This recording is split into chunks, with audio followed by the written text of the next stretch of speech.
In today's video, I'll teach you how to use live caption for offline videos.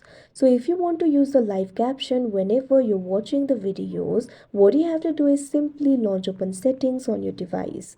You can see over here settings has been opened. Initially, you'll be led to this kind of interface. So what you have to do is simply scroll down, find the option for accessibility and tap on it. Now you'll be able to access the settings related with accessibility. You'll be able to find various options over here. Simply scroll down. Find this section for captions. Right over here, you'll be able to find this option for live caption. What you have to do is tap on it. Now you can see over here, you'll be able to enable the live caption from here. So what you have to do is simply toggle this button on right next to the option use live caption.